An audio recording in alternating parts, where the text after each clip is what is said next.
सबसे बड़ा धन। एक बार एक शक्तिशाली राजा घने वन में शिकार खेल रहा था। अचानक आकाश में बादल छा गए और मूसलाधार वर्षा होने लगी। सूर्य अस्त हो गया और धीरे धीरे अंधेरा छाने लगा। अंधेरे में राजा अपने महल का रास्ता भूल गया और सिपाहियों से अलग हो गया। भूख, प्यास और थकावट से व्याकुल राजा जंगल के किनारे एक टीले पर बैठ गया। थोड़ी देर बाद उसने वहां 3 बालकों को देखा। तीनों बालक अच्छे मित्र थे। वे गांव की ओर जा रहे थे। सुनो बच्चों, जरा यहाँ आओ, राजा ने उन्हें बुलाया। बालक जब वहाँ पहुँचे तो राजा ने उनसे पूछा, क्या कहीं से थोड़ा भोजन और जल मिलेगा? मैं बहुत प्यासा हूँ और भूख भी बहुत लगी है। बालकों ने उत्तर दिया, अवश्य, हम घर जाकर अभी कुछ ले आते हैं। वे गांव की ओर भागे और तुरंत जल और भोजन ले आए। राजा बच्चों के उत्साह और प्रेम को देखकर बहुत प्रसन्न हुआ। राजा बोला, प्यारे बच्चों, तुम लोग जीवन में क्या करना चाहते हो? मैं तुम सबकी सहायता करना चाहता हूँ। कुछ देर सोचने के बाद एक बालक बोला, मुझे धन चाहिए। मैंने कभी 2 समय की रोटी नहीं खाई है, कभी सुंदर वस्त्र नहीं पहने हैं, इसीलिए मुझे केवल धन चाहिए। राजा मुस्कुरा कर बोले, ठीक है, मैं तुम्हें इतना धन दूंगा कि जीवन भर सुखी रहोगे। यह शब्द सुनते ही बालकों की खुशी का ठिकाना न रहा।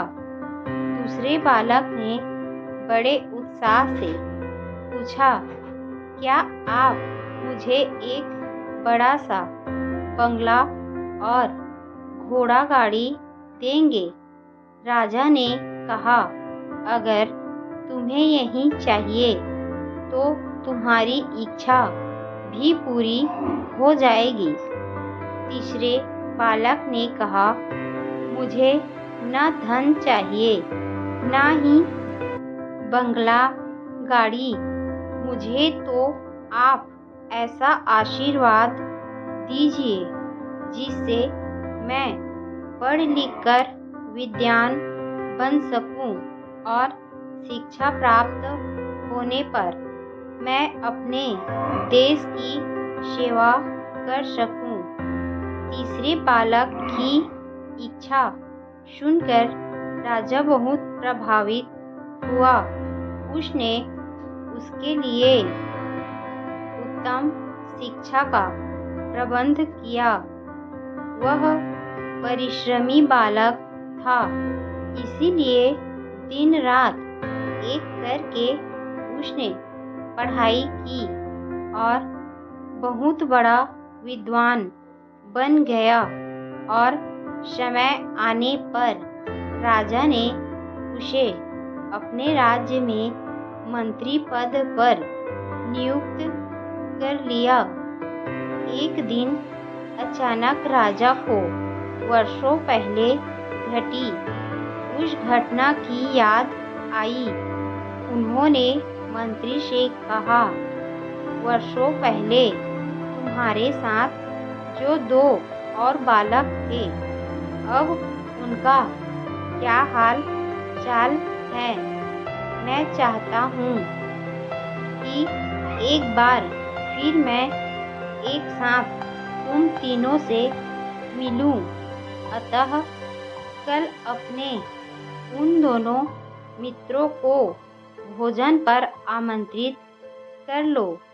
मंत्री ने दोनों को संदेशा भिजवा दिया और अगले दिन सभी एक साथ राजा के सामने उपस्थित हो गए।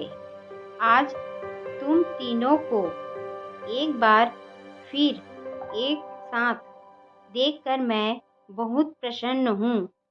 इनके बारे में तो मैं जानता हूँ, पर तुम दोनों अपने बारे में बताओ। राजा ने मंत्री के कंधे पर हाथ रखते हुए कहा। जिस बालक ने धन मांगा था वह दुखी होते हुए बोला, राजा साहब, मैंने उस दिन आपसे धन मांग कर बड़ी गलती की। इतना सारा धन पाकर मैं आलसी बन गया और बहुत सारा धन बेकार की चीज़ों में खर्च कर दिया। मेरा बहुत सा धन चोरी हो गया और कुछ एक वर्षों में ही मैं वापस उसी स्थिति में पहुंच गया जिसमें आपने मुझे देखा था। बंगला, गाड़ी मांगने वाले बालक भी अपना रोना रोने लगा। महाराज, मैं बड़े ठाठ से अपने बंगले में रह रहा था, पर वर्षों पहले आई बाढ़ में मेरा सब कुछ बर्बाद हो गया और मैं भी अपने पहले जैसी स्थिति में पहुंच गया। उनकी बातें सुनने के बाद राजा बोले, इस बात को अच्छी तरह गांठ बांध लो। धन संपदा सदा हमारे पास नहीं रहते, पर ज्ञान जीवन भर मनुष्य के काम आता है और उसे कोई चुरा भी नहीं सकता। शिक्षा ही मानव को विद्वान और बड़ा आदमी बनाती है। इसीलिए सबसे बड़ा धन विद्या ही है। कहानी अच्छी लगी हो तो चैनल को सब्सक्राइब करें।